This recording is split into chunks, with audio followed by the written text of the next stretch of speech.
नमस्कार मित्रों, एक नई सुबह और एक नई शुरुआत फिर से आप सभी का देखो हार्दिक स्वागत और हार्दिक अभिनंदन करता हूं मैं प्रकाश जांगेड़, आप सभी के अपने चहेते यूट्यूब चैनल इंस्टा गुरुजी में।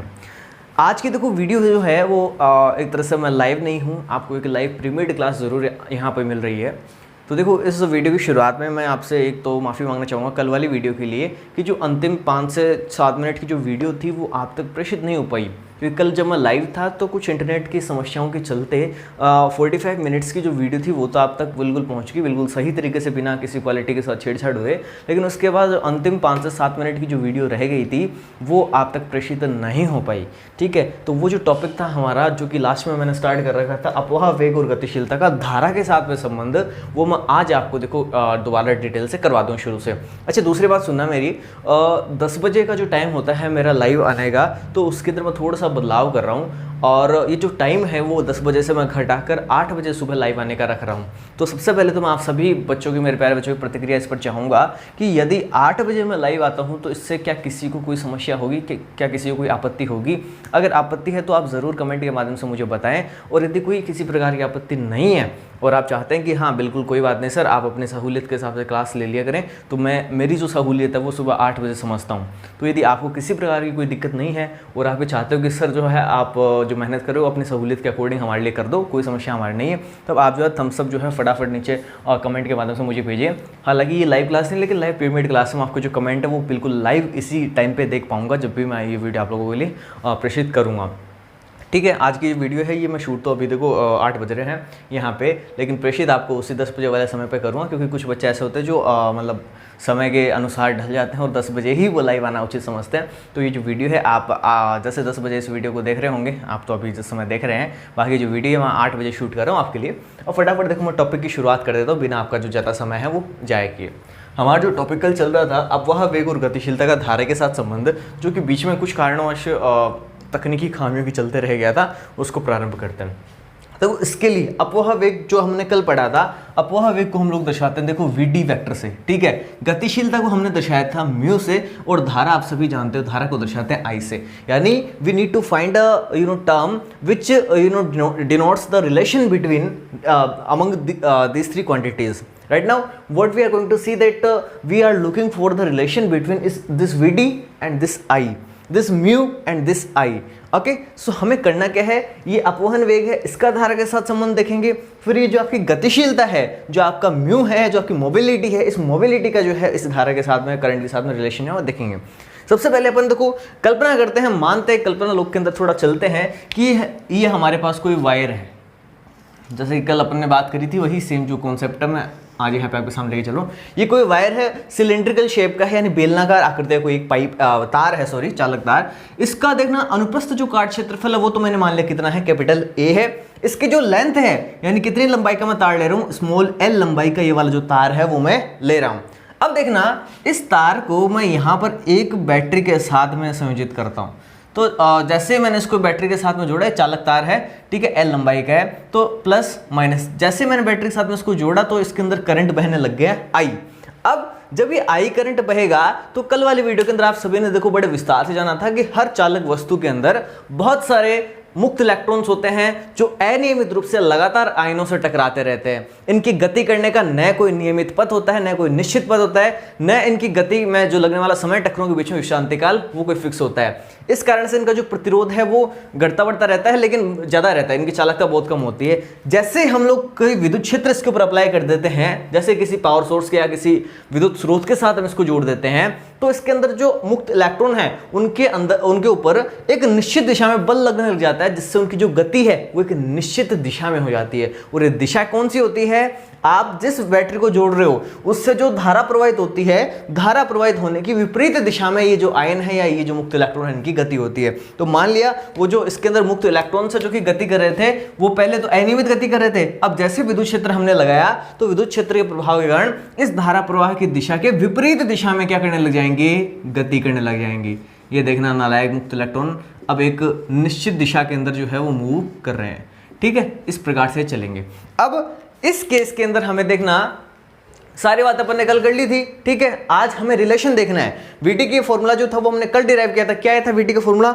उम्मीद करता हूँ देखो आपको याद होगा, और अगर याद है तो बहुत अच्छी बात है। देखो हमने कल देखा था वीडी वेक्टर बराबर हमारा आया था ई बटा एम टो बार। ये हमारा देखना कल फॉर्मूला हमने डिराइव किया था वीडी वेक्टर के लिए, और म्यू के लिए हमने देखना कल फॉर्मूला डिराइव किया था वीडी के पदों में ही। तो वीडी वेक्टर बराबर था हमारा म्यू ई वेक्टर। ये हमने देखा ना 2 फॉर्मूले कल डिराइव किए थे जिनको कि आज हम यूज करेंगे। अब ये जो आपको चालक दिख रहा है जिसका अनुप्रस्थ काट क्षेत्रफल तो a है, लंबाई इसकी l है। अगर मैं आपसे पूछूं कि इस तार द्वारा जो इस तार के पास में या इस तार के अंदर जो परिबद्ध कुल आवेश है वो कितने हैं, तो आप मुझे क्या बताएंगे? देखिए ना, आवेश को हम लोग सभी दर्शाते हैं स्मॉल q से। हम सभी ने देखो पहली वीडियो से हम लोग देखते आ रहे हैं, आवेश की बात हमने पहली वीडियो से प्रारंभ कर दी थी। ये है हमारा आवेश। आवेश कितने आवेश है इसके अंदर? मान लिया इस चालक के अंदर n मुक्त इलेक्ट्रॉन है। अब कितने मुक्त इलेक्ट्रॉन है? n मुक्त इलेक्ट्रॉन प्रति इकाई आयतन में है। अब n मुक्त इलेक्ट्रॉन तो प्रति इकाई आयतन में है, लेकिन इसका आयतन इकाई नहीं होगा। कितना है देखना, a तो इसका अनुप्रस्थ काट क्षेत्रफल, और ये क्षेत्रफल कितनी लंबाई तक है? l लंबाई तक है। यानी इसका कुल आयतन क्या हो गया? a गुणा l। आयतन नहीं समझते क्या? जैसे आपने बेलन का आयतन कभी देखा हो तो ये बेलनाकार आकृति तो है। बेलन का आयतन क्या होता है आप सभी ने देख रखा है, पाई आर स्क्वायर एच। ये आप सबने पढ़ रखा है। पाई आर स्क्वायर का मतलब क्या होता है? उसके नीचे वाला जो वृत्ताकार आधार है उसका क्षेत्रफल। मान लो जैसे मैं सपोज करता हूँ, अभी फिलहाल तो मेरे पास कोई बेलनाकार आकृति इसके अतिरिक्त है नहीं, अन्यथा मैं आपको दिखाता। चलो एक बार सपोज करते हैं ये कोई बेलनाकार आकृति है। वैसे बेलनाकार है ये, लेकिन बहुत छोटी है तो आपको शायद दिखने में थोड़ी समस्या हो, लेकिन कोई बात नहीं। और ये कोई ढंग से सारों को है भी ऐसे। देखो ये कोई बेलनाकार आकृति है। इस बेलनाकार आकृति के अंदर आपने क्या देखा कि नीचे वाला जो हिस्सा है जो कि कैसा है? वृत्ताकार है, बिल्कुल वृत्त की तरह गोल गोल गोल गोल गोल तो नहीं कहेंगे, वृत्ताकार है। अब ये अगर एक वृत्त है तो इसके ऊपर देखना एक के ऊपर एक के ऊपर एक के ऊपर बहुत सारे देखना मैंने वृत्त जो है वो जचाए हैं, लगाए हैं, और लगाता लगाता मैं l लंबाई तक जैसे ऊपर पहुंचा तो पूरा एक बेलनाकार आकृति बन गई। तो पाई आर स्क्वायर तो उसके नीचे का क्षेत्रफल और l इसकी लंबाई, ये क्या बन गया? इस मार्कर का आयतन बन गया। ठीक इसी प्रकार से जब हम किसी चालक की बात करेंगे तो इस चालक का आयतन, इस आयतन के अंदर उपस्थित जो कुल इलेक्ट्रॉन होंगे ना, मुक्त इलेक्ट्रॉन, वही तो इस चालक द्वारा परिबद्ध कुल आवेश होगा। तो n तो इसके अंदर इलेक्ट्रॉन है, और ये n इलेक्ट्रॉन तो प्रति इकाई आयतन में है। टोटल इसका आयतन कितना है? ये इसका क्षेत्रफल यानी पाई आर स्क्वायर का मान कितना है? यहाँ पे a हम ले रहे हैं और लंबाई कितनी है? l। तो ये है इस चालक द्वारा परिबद्ध कुल आवेश का मान। मेरे प्यारे मित्रों मुझे बताओ, यदि ये बात आपको क्लियर नहीं है तो आपको मैं दोबारा बताऊं। आप हालांकि जो कमेंट करेंगे मुझे वो बाद में दिखेंगे, और उन कमेंट के जरिए मैं आपको कमेंट के अंदर भी देखो आपके जो रिप्लाई वो देता रहूँगा, कोई समस्या वाली बात नहीं है। कुछ काम है मुझे, इसलिए मैं 10 बजे लाइव नहीं आ पाऊंगा, लेकिन 10 बजे के बाद में जैसे आप कमेंट करेंगे ना, तो कमेंट तो मेरे पास बाद में भी विजिबल रहते हैं, तो उन कमेंट का मैं बाद में रिप्लाई कर दूंगा, ठीक है। और कल सुबह 8 बजे से मैं प्योरली लाइव, जैसे इतने दिन आ रहा था पिछले कुछ दिनों से, ठीक उसी प्रकार से कल सुबह 8 बजे पूरी तरीके से लाइव आऊँगा, और आप सभी से उम्मीद करूँगा कि आप सभी भी सुबह 8 बजे जो है वो लाइव मेरे साथ यहाँ पर पधारें। Q बराबर NeAl, समीकरण नंबर मैंने इसको दे दिया 1, ठीक है। अब ये हमारे पास देखना Q की समीकरण आ गई। हमें करना क्या है? आप अपने जो लक्ष्य है उससे कभी मत भटकना। आपका लक्ष्य क्या है? हमें इस वेग यानी अपवहन वेग और इस धारा के मध्य संबंध ज्ञात करना है। दूसरी बार हमें क्या करना होगा? इस गतिशीलता यानी म्यू और इस धारा के मध्य संबंध ज्ञात करना होगा। तो फिलहाल हमारा टारगेट क्या है? एक तो हमारे पास ये VD हो और एक हमारे पास I हो। तो देखो VD तो आ जाएगा आगे, कोई दिक्कत वाली बात नहीं है। क्या हम इससे I बना सकते हैं? I का मतलब विद्युत धारा, और हमने पहली वीडियो के अंदर पढ़ा था आवेश प्रवाह की दर को ही विद्युत धारा कहते हैं। तो आवेश क्या? ये वाला Q, और प्रवाह की दर हमेशा समय के साथ लेते हैं। तो जैसे ही मैं इसको T से भाग दे दूंगा तो ये क्या बन जाएगी मेरे प्यारे मित्रों? विद्युत धारा बन जाएगी। क्योंकि आप सभी जानते हो विद्युत धारा बराबर, चूंकि I बराबर क्या होता है? Q/T। आवेश प्रवाह की दर को विद्युत धारा कहते हैं। कोई बात नहीं, इसके अंदर Q का मान रख देते हैं। तो ये जैसे मैंने Q का मान यहाँ पे रखा तो NeAl बट्टा क्या बन गया? T। ये हमारे पास आ गया धारा का मान। बताओ कितना आसान है। हमें I चाहिए था, हमारे इस टर्म के अंदर हमारे पास I बन चुका। कोई समस्या किसी को नहीं है। अब देखना एक बात मेरे सुनना, L/T। L क्या चीज है भाई? ये पूरी की पूरी लेंथ इस चालक की। अब मान लो कोई एक इलेक्ट्रॉन यहां से गति करता हुआ यहां तक पहुंच गया, तो इतनी उसने क्या तय कर ली?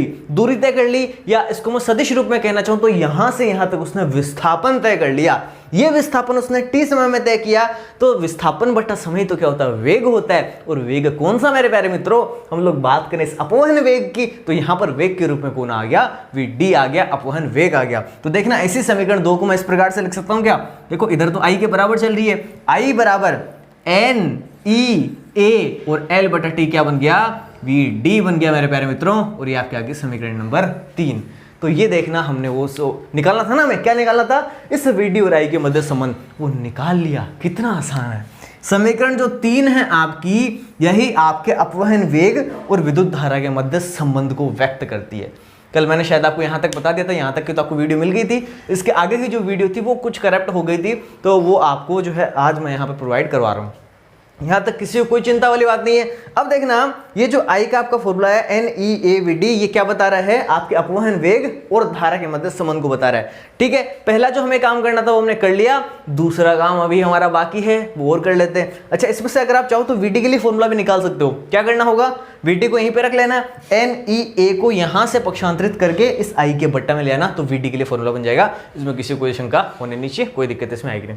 अब बात करते हैं हम इस गतिशीलता का धारा के साथ संबंध कैसे ज्ञात करें। तो देखना, मैंने यहाँ पे फॉर्मूला लिखा था, VD की जगह अगर मैं म्यू ई वेक्टर लिख दूं तो कोई समस्या ही नहीं, अपना फॉर्मूला आ जाएगा। देखना कैसे, मैं यहां पे लिख रहा हूं इसको, समीकरण 3 के अंदर I बराबर NEAVD तो है, इस VD की जगह मैं अगर देखना ये रख दूं म्यू ई, तो ये क्या आ गया मेरे प्यारे मित्रों, ये आ गया आपके इस गतिशीलता और इस विद्युत धारा के मध्य संबंध आ गया। तो इस प्रकार से हमने देखा 2 फॉर्मूले आज यहाँ पे देखे। क्या क्या देखा हमने, पहले तो अपने अपवाह वेग का धारा के साथ में संबंध देखा, फिर दूसरा हमने इस गतिशीलता का धारा के साथ संबंध देखा। यहाँ तक आपका पहुंचना बहुत आसान था, और इससे भी आसान तो बस इसके अंदर खाली ये वाला मान आपको रखना था। ये मान जो है आपको पता होने चाहिए, ताकि आपको आगे जो है किसी प्रकार की कोई समस्या दिक्कत आए नहीं। अब देखना, यहाँ से मैं अगर ये जो आपने म्यू वाला देखा है, तो ये देखो, चलो कोई दिक्कत वाली बात नहीं, इसको मैं समीकरण नंबर सीधी 4 देता हूँ, ज़्यादा अपन डीप में जाएंगे नहीं, क्योंकि आपके 12th स्टैंडर्ड से ऊपर आगे आएगा नहीं। तो जो मैं अभी बताने जा रहा था वो आपके BSc में जाके कहीं पे आएगा। फिलहाल आपके देखो इतना सा टॉपिक है कि आपका विद्युत धारा के साथ में संबंध बताना है, किसके किसके साथ, इस VD और इस म्यू के साथ में, जो कि आपने बड़ा बखूबी तरीके से बताया। उम्मीद करता हूँ ये जो टॉपिक है पूरी तरीके से क्लियर हुआ होगा। अगर ऐसा है तो देखो वीडियो को लाइक जरूर करते रहना। अगर आप चैनल पर नए हो और ऐसी बहुत ही शानदार सी फिजिक्स को आप पढ़ना चाहते हो, तो देखो सब्सक्राइब का जो बटन है वो दबा के साथ में बेल वाला जो आइकन है ना, उसको निराश बिल्कुल मत करना।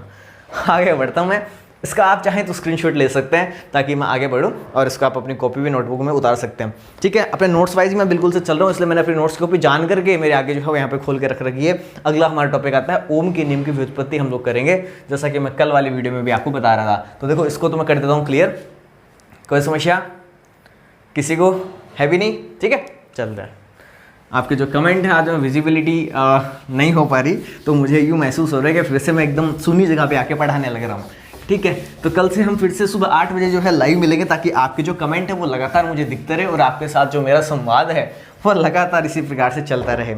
ओम के नियम की व्युत्पत्ति कर रहे हैं हम लोग। देखना, derivation of Ohm's law, derivation of Ohm's law. देखना, ओम के नियम का हम लोग डेरिवेशन करते हैं। क्या कहता है हमें ओम का नियम? ओम का नियम आप सबने देखो पढ़ा था, हम सब ने तो जब ओम के नियम की बात करी थी तो हम सब ने देखो एक बात कही थी कि यदि किसी चालक तार की भौतिक अवस्थाओं को नियत रखा जाए तो चालक के सिरों पर जो उत्पन्न विभवांतर है वो चालक में से प्रवाहित धारा के समानुपाती होता है, यानी V समानुपाती I। ये हम सब ने देखो ओम का नियम जो पढ़ा था तब मैंने आपको बताया था। आज हम लोग क्या कर रहे हैं, इस ओम के नियम की व्युत्पत्ति करने जा रहे हैं। ठीक है, तो ओम के नियम की व्युत्पत्ति करने के लिए हमें देखना क्या क्या चीजें माननी पड़ेगी। मान लो सबसे पहले हमारे पास कोई एक चालक तार है जिसकी लंबाई कितनी है, L उसकी लंबाई है, A उसका अनुप्रस्थ काट क्षेत्रफल है, जिसके अंदर कुल N मुक्त इलेक्ट्रॉन जो है वो परिबद्ध है।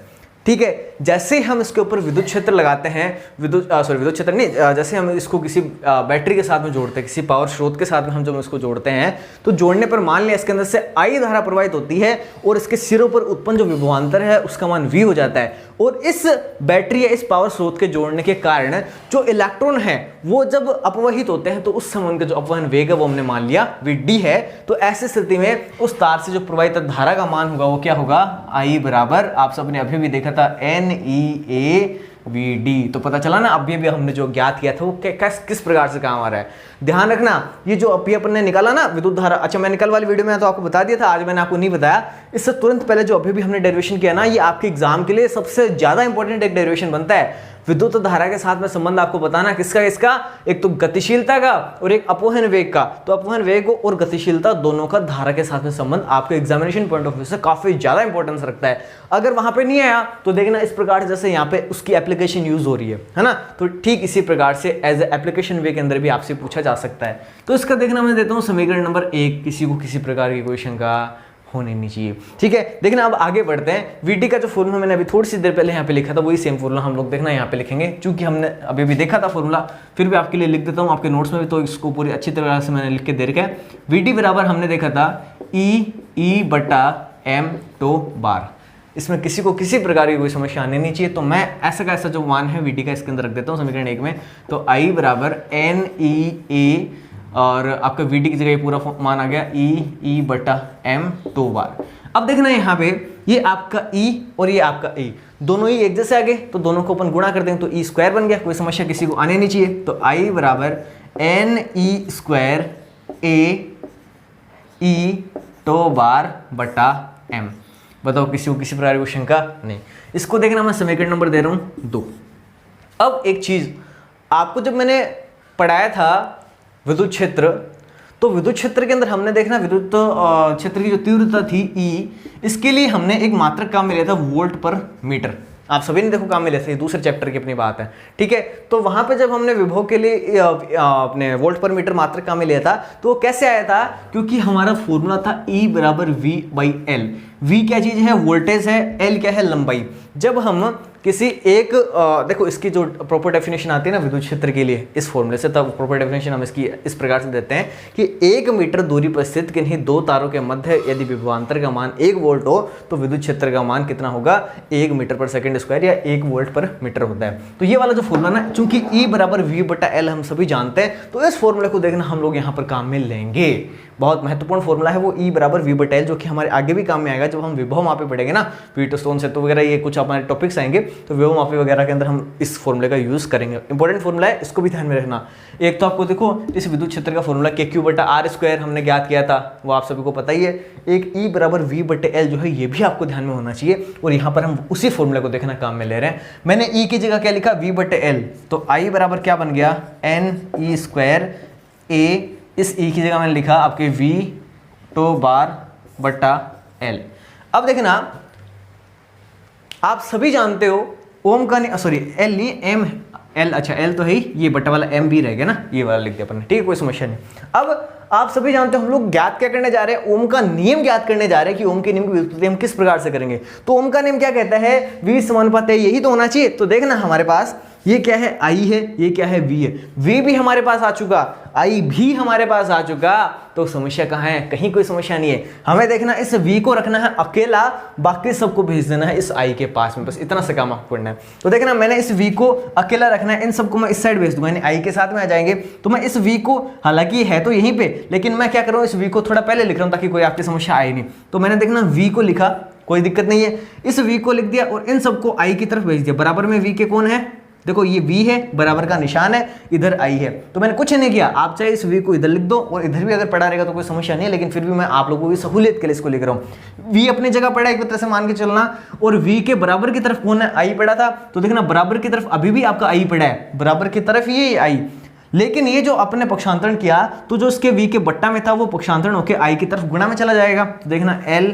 गुणा m बट्टा जो इस v के साथ में गुणा में था वो इस i की तरफ आके इसके भाग में आ जाएगा। तो ले आते इसको भाग में, एन ई स्क्वायर ए और आपके टो बार, ये लो। इतना काम अगर किसी ने कर लिया और उसको समझ में आ गया तो बहुत बढ़िया बात है, ओम का नियम आ चुका, कोई दिक्कत नहीं।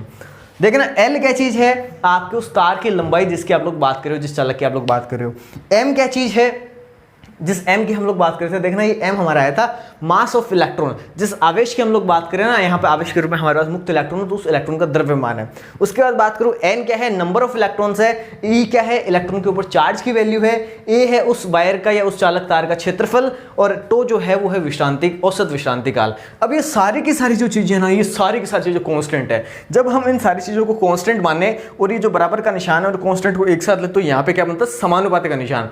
आप लोग याद रखना मैंने आपको फिजिक्स में बताया था जब भी कभी हम समानुपाती का निशान हटाते हैं तो एक तो आता है बराबर का निशान और एक आता है नियतांक। जब हम इसका उल्टा करेंगे तो बराबर का निशान और ये जो नियतांक है ना, ये आपस में किसमें बदल जाते हैं, फिर से समानुपाती के निशान में बदल जाते हैं। तो देखना फिर से वो मान आ गया, यानी v तो ये रहा बराबर का निशान और ये नियतांक, ये दोनों मिलकर किसमें बदल गए, समानुपाती के निशान में। और इधर कौन पड़ा है, i, यानी क्या बन गया हमारा v समानुपाती i। और यही तो मेरे नालायक मित्रों हमारे ओम का नेम था। तो बताओ कितना आसान, कितना ज्यादा आसान है ओम के नेम की व्युत्पत्ति करना। फिजिक्स जो है बहुत आसान है, ये केवल लोग आपको मतलब हवा बना देते हैं कि भाई फिजिक्स से तो दूर रहना, दूरी भली। ये कोई मतलब एक्सीडेंट कराने के लिए थोड़ी होती है सब्जेक्ट, ये फिजिक्स सबसे दुनिया का सबसे शानदार सब्जेक्ट है फिजिक्स। इस बात को आपको मानना पड़ेगा और मैं आपका दोस्त इस बात को आपको मनवा के रहूँगा। तो यहाँ तक अगर किसी कोई समस्या नहीं है तो आप सभी थम्स अप कर सकते हैं। वीडियो पसंद आ रही तो देखो वीडियो लाइक करने से बिल्कुल मत हिचकिचाया करो। आगे बढ़ते हैं, देखना v समानुपाती i और ये वाला फॉर्मूला जो हमने ओम के नेम में देखा था। अच्छा वहां पे हमने क्या किया था, जैसे समानुपाती का निशान को हटाया था तो एक तो आया था बराबर का निशान, एक आया था नियतांक r के रूप में और फिर आया था i। अब आपके मन में एक शंका हो सकती है कि सर हमने जब वहां पर बराबर का निशान लगा के नियतांक लगाया था तो वहां पे तो r आ रहा था और यहाँ पे ये इतनी सारी चीजें कैसे आ गई। तो मेरे बेटा असल में क्या है, ये जो r है ना, ये r ही किसका मान है, इसका मान। मतलब इसको हमने शॉर्ट में क्या लिख दिया, r। ये पूरा का पूरा नियतांक है तो इसको एक नियत राशि से हम लोग व्यक्त कर सकते हैं और जो नियत राशि ये कौन है, r बन गई। तो r का यहाँ से अगर मैं मान देखना चाहूँ तो r का वास्तविक मान क्या है, यहाँ से Lm बटा NEA बार, ये है असल में इस r का मान। अब एक बात बताओ, आपके लिए इतना मान याद रखना आसान होगा कि r याद रखना आसान होगा? सीधी सी बात है, r बहुत आसान होगा। तो इसलिए हम क्या करते हैं, जब भी समानुपाती निशान को उठाते हैं तो एक छोटा सा नियतांक देते हैं r, जिसे चालक तार का हम लोग क्या बोलते हैं, प्रतिरोध बोलते हैं। तो उम्मीद करता हूँ यहाँ तक की बात है वो क्लियर हुई होगी। फिर हमने देखना एक चीज और देखी थी, प्रतिरोध की निर्भरता। तो प्रतिरोध की निर्भरता के लिए हमने बताया था कि प्रतिरोध चालक तार की लंबाई के तो क्या होता है, समानुपाती, और उसके अनुप्रस्थ काट क्षेत्रफल के होता है व्युत्क्रमानुपाती। तो हमने यूं लिखा था कुछ इस प्रकार से, आपको यदि याद हो तो प्रतिरोध जो है वो समानुपाती चालक तार की लंबाई की और व्युत्क्रमानुपाती चालक तार के अनुप्रस्थ काट क्षेत्रफल की। ये सारी पीछे की बातें जो मैं एक बार फिर से आपके लिए रिवाइज कर रहा हूं, खाली इससे कोई मेरा और औचित्य नहीं है। जब हमने समानुपाती का निशान हटाया था तो फिर से एक तो आया था बराबर का निशान और एक आया था नियतांक रो के रूप में, और L बटा A। रो क्या चीज थी, प्रतिरोधकता या विशिष्ट प्रतिरोध था जो हमने पहले पढ़ रखा है। ठीक है, तो इस प्रकार से हमने आज ये जो टॉपिक है जिसके अंदर हमने ओम के नियम को बड़ी डिटेल से जाना है, पहचाना है, समझा है। अब देखना एक छोटा सा टॉपिक मैं आपको और करा देता हूं इसी के साथ में। एक आपके है विद्युत शक्ति, एक आपके है विद्युत ऊर्जा। ये दो टॉपिक मैं आज आपको और करा देता हूँ। उसके बाद जो सेल है उसको हम बड़े डिटेल से कल ही पढ़ेंगे लाइव क्लास में, क्योंकि बिना लाइव के मज़ा नहीं आता। लाइव में आपको भी मज़ा आता है जब मैं आपके कमेंट देखता हूँ आपके नाम के साथ में, और मुझे मज़ा आता है कि आप जब मेरी बातों का रिप्लाई करते हो। ठीक है, तो अभी अगला जो टॉपिक है वो विद्युत शक्ति और विद्युत ऊर्जा, ये दो टॉपिक आपको करवाता हूँ। अच्छा, एक टॉपिक मेरे से मिस हो गया था इससे पहले, जो मेरे अभी आज थोड़ा संज्ञान में आया। एक कार्बन प्रतिरोध नाम से आपके टॉपिक है, कार्बन रेजिस्टेंस, जिसके अंदर आपको जो है कार्बन प्रतिरोध देंगे। उसके अंदर अलग अलग रंग की 4 पट्टियां होगी, उन पट्टियों से आपको बताना होगा कि प्रतिरोध का मान कितना है। तो आप चिंता ना करें, धैर्य रखें, आपको वो टॉपिक भी करवाया जाएगा। कोई भी टॉपिक मैं मिस नहीं करूंगा। फिर भी यदि आपको लगता है कि हाँ कोई टॉपिक मिस हो गया तो आप कमेंट के माध्यम से मुझे बता सकते हैं। और कुछ कमेंट मेरे पास ऐसे आए भी कि सर ये वाला टॉपिक आपने पिछले चैप्टर में नहीं कराया। तो देखो मैंने बताया भी था कि जो कुछ टॉपिक सिमिलर होते हैं उनको मैं नहीं कराता, मैं आपको ही खुद ही कहता हूँ ये टॉपिक आपको खुद को करना है। लेकिन फिर भी यदि आपको किसी प्रकार की कोई शंका हो तो कोई समस्या वाली बात नहीं, आप कमेंट के माध्यम से जो है वो बता दिया करें। मैं आपकी सभी शंकाओं का जो समाधान है वो जल्दी से जल्दी करने की कोशिश करूँगा। अभी फिलहाल देखो मैं बात करता हूँ कौन सा टॉपिक की बात कर रहे थे हम लोग, विद्युत शक्ति की। देखना विद्युत शक्ति क्या चीज़ होती है, इलेक्ट्रिक पावर इसको हम लोग बोलते हैं, इलेक्ट्रिक पावर या विद्युत शक्ति। तो देखो विद्युत शक्ति सीधी सी बात है, शक्ति का मतलब हम लोग क्या जानते हैं, शक्ति का मतलब होता है कार्य करने की दर को शक्ति कहते हैं। ये सारे जने आप पढ़ते आ रहे हो कार्य ऊर्जा और शक्ति वाले चैप्टर के अंदर। जब आपने क्लास 10th के अंदर इस चैप्टर को पढ़ा था, 9th में भी इस बात को आपने समझा था, और 11th में आपने खासकर इस चैप्टर को पढ़ा है, कार्य ऊर्जा और शक्ति वाले चैप्टर को। यहाँ पर देखना वो कार्य ऊर्जा शक्ति वाला जो चैप्टर था है तो वही शक्ति, लेकिन थोड़ी सी अलग होगी। यहाँ पे हम लोग बात करें इलेक्ट्रिक पावर की। वहाँ पे आपने खाली बात की थी पावर की, वो पावर मैकेनिकल भी हो सकता था, वो इलेक्ट्रिकल भी हो सकता था, वो और कोई सा पावर भी हो सकता था। लेकिन यहाँ पर हम विशेष तौर पर बात करें कौन से पावर की, इलेक्ट्रिक पावर की, यानी विद्युत शक्ति की हम लोग बात कर रहे हैं। तो देखना विद्युत शक्ति का सीधा सीधा मतलब है कार्य करने की दर को शक्ति कहते हैं। ये तो नॉर्मल वाली शक्ति की परिभाषा है। अब विद्युत शक्ति की परिभाषा क्या हो जाएगी, बस थोड़ा सा इसके अंदर एक छोटा शब्द और जोड़ूंगा मैं इसके अंदर। विद्युत क्षेत्र में, या आप कह सकते हो विद्युत परिपथ में, ये ज्यादा बढ़िया रहेगा। विद्युत परिपथ में आवेश प्रवाह के लिए किए गए कार्य की दर को शक्ति कहते हैं। बस इतनी सी बात। विद्युत परिपथ में आवेश प्रवाह के लिए किए गए कार्य की दर को विद्युत शक्ति कहते हैं। बताओ इससे आसान कुछ होगा क्या? कितने आसान से इसकी परिभाषा थी। जो मैंने परिभाषा में आपको थ्योरी में बोला, क्या मैं उस बात को यहां पर मैथमेटिकली रिप्रेजेंट नहीं कर सकता क्या? बहुत आसान है करना। नोट्स में तो मैंने आपको हर चीज लिख के दे रखी है, लेकिन इसको आपको सुनना भी है, समझना भी है और उसको फिर गणितीय रूप में इसको कन्वर्ट करके भी देखना है। तो मैंने जो बात कही कि विद्युत परिपथ में आवेश प्रवाह के लिए किए गए कार्य को दर्शाते हैं W से, की दर हमेशा हम लोग लेते हैं समय के साथ में, क्या कहते हैं? शक्ति कहते हैं। शक्ति को हम लोग दर्शाते हैं कैपिटल P से मेरे प्यारे बच्चों। W होता है कार्य और T होता है वो समय जिसके अंदर ये जो काम है वो किया गया। तो किए गए कार्य की दर को हम लोग क्या कहते हैं? शक्ति कहते हैं। ये आ गया इसका देखो छोटा सा प्यारा सा दुलारा सा फॉर्मूला। अब आप देखो ना, सभी जानते हो शक्ति जो होती है इसका मात्रक क्या होता है। शक्ति का देखो एक मात्रक तो आप यहां से निकाल सकते हो, कार्य का मात्रक क्या होता है? जूल, और टी का मात्रक क्या होता है? सेकंड, जूल प्रति सेकंड। अब देखना लाइव क्लास का कितना फायदा है। अगर यही क्लास लाइव होती तो मैं आपसे इसका मात्रक पूछता, फिर आप अपने दिमाग पे जोर डालते और आपको ये लगता है कि हाँ हमसे कुछ पूछा जा रहा है। एक तरह से लाइव क्लास जो होती है ना, वो आपकी स्कूल वाली जो क्लास होती है उसी की तरह आपको फीलिंग दिलाती है। इसलिए मैं ये सोच रहा हूँ कि आज की जो क्लास है उसको थोड़ा छोटा रखते हैं। कल फिर से जब मैं सुबह 8 बजे लाइव आऊँगा आपके लिए, तो उस समय हम इसको डिटेल से समझेंगे। एक तो देखना ये जूल पर सेकंड ही इसका मात्रक बन गया, या फिर जो आपकी शक्ति होती है इसका प्रचलित मात्रक आपको ध्यान में रखना है। शक्ति का प्रचलित मात्रक होता है WATT वाट, या इसको कैपिटल W से हम लोग दर्शा सकते हैं, कोई समस्या वाली बात नहीं है। आपने देखा होगा जब भी आप कभी बल्ब लेके आते हो, CFL लेके आते हो, LED लेके आते हो, पंखा लेके आते हो, कोई भी इलेक्ट्रिकल अप्लायंसेस लेके आते हो, तो उसके ऊपर लिखा होता है पंखा है 60 वाट का है, बल्ब है वो 100 वाट का है, आपकी जो CFL है वो 24 वाट की है या 23 वाट की है, 20 वाट की है, आपकी LED जो वो 7 वाट की है, 9 वाट की है। तो ये कुछ बेसिक चीज़ें होती है। चार्जर लेके आते हो, आजकल जो फास्ट चार्जर सारे मोबाइल फ़ोन के लिए, तो आपने सुना होगा कि 30 वाट का चार्जर है, बड़ा फास्ट चार्ज करता है। तो वाट का तो शक्ति, उस चार्जर की इतनी शक्ति है कि वो 30 मिनट में फ़ोन को 100% चार्ज कर सकता है। कई फ़ोन आ रहे हैं जो चाइनीज़ हैं, नाम तो इनका नहीं लेना चाहिए, अच्छी बात नहीं लगती, कोई बात नहीं। देखो शक्ति की हम लोग बात करें। अच्छा कार्य क्या होता है आप सभी जानते हो। जब भी हम कार्य करेंगे, यहाँ पर विद्युत क्षेत्र की हम लोग बात करें, वैसे तो देखो कार्य का मतलब होता है बल गुणा विस्थापन। विद्युत क्षेत्र में कार्य का मतलब क्या होता है? विद्युत क्षेत्र में कार्य होता है आप किस विभवांतर को लगा के या किस विभव को आप आरोपित करके कौन से आवेश को प्रभावित करो, कितने आवेश को।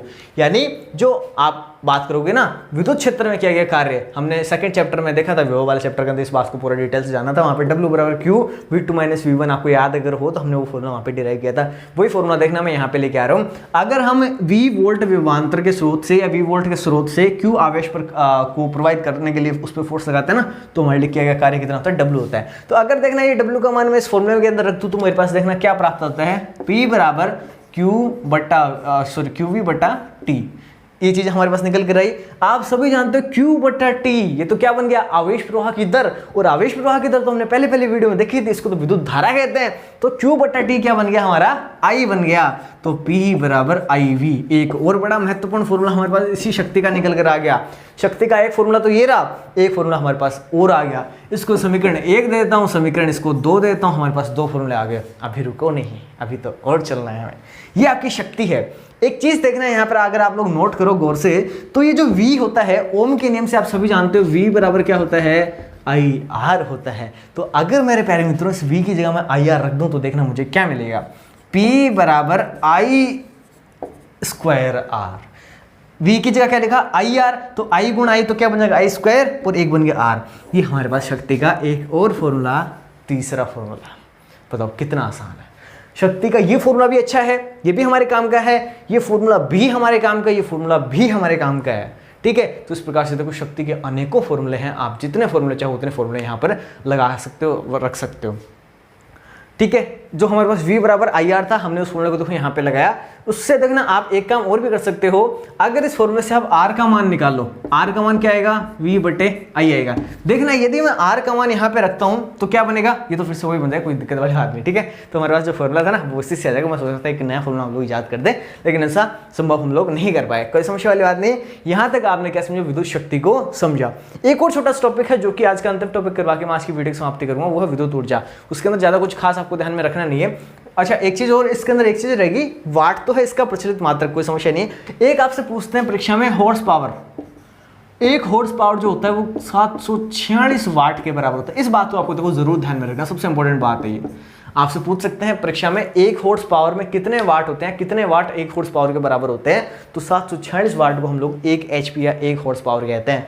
जो औद्योगिक क्षेत्रों के अंदर जो मशीनें लगती हैं या किसी के घर में आटा चक्की हो तो आटा चक्की की भी रेटिंग आती है कि 1 HP की है, 2 HP की है। इवन जो पानी चढ़ाने के लिए हम लोग मोटर बूस्टर हम लोग जो काम में लेते हैं ना, पानी वाली जो मोटर होती है उसके ऊपर भी लिखा होता है उसकी शक्ति कितनी, 1 HP की है कि आधे HP की है। ठीक है, तो आप इससे उसको बताएंगे रिलेट करके। आगे बढ़ते हैं, हमारा अगला जो टॉपिक है वो आता है विद्युत ऊर्जा, इलेक्ट्रिक एनर्जी। ई से शॉर्ट में लिख रहा हूँ मैं इसको, इलेक्ट्रिक एनर्जी या विद्युत ऊर्जा।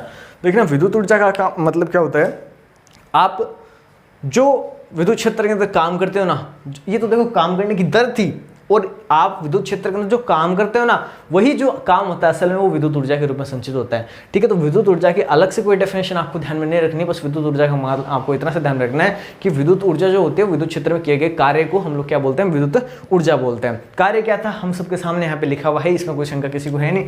W = QV, ये जो किया गया कार्य है यही क्या है, विद्युत ऊर्जा होती है। इसको इलेक्ट्रिकल एनर्जी को आप चाहो तो इसको E से लिख सकते हो।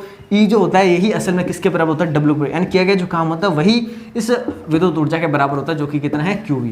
अब देखना इसका मात्रक बड़ा महत्वपूर्ण है। मात्रक के बारे में हम लोग देखो बात करेंगे। एक इससे जो हमने अभी फॉर्मूला देखा था ना, कहाँ गया वो, आई, ये रहा। देखो आई क्या होता है, Q/T होता है। तो अगर हम यहाँ पे Q/T लिखें तो ये वाला फॉर्मूला हमारे पास निकल कर आता है। तो इससे हम लोग एक चीज़ और भी यहाँ पे देखना निजात कर सकते हैं। इसका जो मात्रक, सबसे पहले तो मैं आपको वो बता दूँ, इसका जो मात्रक होता है विद्युत जो ऊर्जा होती है, बड़ा इंपॉर्टेंट इसका मात्रक। आप सबने घरों में जब भी आपको बिजली का बिल आता है तो आपने बिल के पीछे देखा होगा रोज 1 यूनिट बिजली बचाएं। यानी यूनिट का मतलब क्या होता है, हम इस विद्युत ऊर्जा को, असल में हमारा जो बिल आता है वो विद्युत ऊर्जा के आधार पर आता है, हमने कितनी विद्युत ऊर्जा को खर्च किया है। यूनिट के अंदर इसको हम लोग मापते हैं। अब 1 यूनिट होती है वो किसके बराबर होती है, तो इसका जो मात्रक है ना बड़ा महत्वपूर्ण है। इसका मात्रक होता है किलोवाट आवर। ये किलोवाट आवर, किलोवाट प्रति आवर, इसको कोई ना बोले, किलोवाट आवर होता है। किलो का मतलब आप सभी जानते हो कितना, 1000, क्या चीज, वाट, और ये कितना है, आवर। आवर का मतलब घंटा होता है, यानी 1000 वाट घंटा, इसको हम लोग बोलते हैं 1 यूनिट। 1 किलोवाट आवर जो होता है ये बराबर होता है आपके 1 यूनिट के। तो अगर आपसे कोई पूछे 1 यूनिट के अंदर कितने किलोवाट आवर होते हैं, तो आप लोग बताएंगे 1 यूनिट के अंदर 1 किलोवाट आवर होते हैं। इसके अतिरिक्त देखो मैं आपसे यदि बात करूं यहाँ पे, ये तो चलो आपको मैंने बता ही दिया, फॉर्मूले तो हमने देख लिए, वो वाले फॉर्मूले आपकी कॉपी के अंदर लिख रखे हैं, कोई दिक्कत वाली बात नहीं है। अच्छा, एक जो महत्वपूर्ण बात है ये मैं आपको जरूर बता देता हूँ। देखो 1 किलोवाट आवर जो होता है, 1 किलोवाट आवर, इसके अंदर देखना 1000, तो किलो का मतलब हो गया, वाट अपना है ये, और आवर को हम लोग किससे लिख सकते हैं, रिप्रेजेंट कर सकते हैं हम 3600 सेकंड। 1 घंटे के अंदर 3600 सेकंड होते हैं। तो ये देखो थोड़ा सा महत्वपूर्ण है, इसको देख लेते हैं। ये किलो की तो हमने वैल्यू रख दी कितना, 1000। आवर की वैल्यू मैं रख रहा हूँ देखो 3600 सेकंड हो गया। ये क्या बन गया, वाट है ही, वाट सेकंड चल रहा है अभी। इतनी देर वाट आवर था, अब ये वाट सेकंड के अंदर कन्वर्ट हो गया। और इसको जब आप सोल्व करोगे तो देखना कितना आएगा, 3600 और 1 2 3 आपके 1 2 3 ये 0 और आगे। यानी अगर देखना मैं इसको 10 की पावर में ले जाके लिखूँ तो देखना मैं इसको क्या लिख सकता हूँ, 1 2 3 4 5 तो देखना ये 0, अगर 1 पॉइंट में इन दोनों के बीच में लगाता हूँ तो 6, यानी 3.6 गुणा 10 की घात 6। और ये क्या चीज़ है, आप इसको जूल में भी लिख सकते हो, कोई दिक्कत वाली बात नहीं, क्योंकि देखो कार्य का मात्रक ये असल में है तो कार्य और ऊर्जा दोनों का ही मात्रक क्या होता है, जूल होता है। तो आपको ध्यान रखना है 1 किलोवाट आवर में या 1 यूनिट में कितने जूल होते हैं, तो आपको ध्यान में रखना 3.6 × 10⁶ जूल होते हैं 1 किलोवाट आवर या 1 यूनिट में। तो मित्रों ये था हमारा आज का पूरा जो वीडियो का लेखा जोखा था। उसके बाद कल से सुबह 8 बजे हम लोग मिलेंगे बिल्कुल से लाइव। अगर आपको वीडियो पसंद आती है तो आप सभी को पता करना क्या है, मुझे डेली बताने की जरूरत है नहीं। ठीक है, मिलते हैं कल सुबह 8 बजे। धन्यवाद। जय हिंद, वंदे मातरम।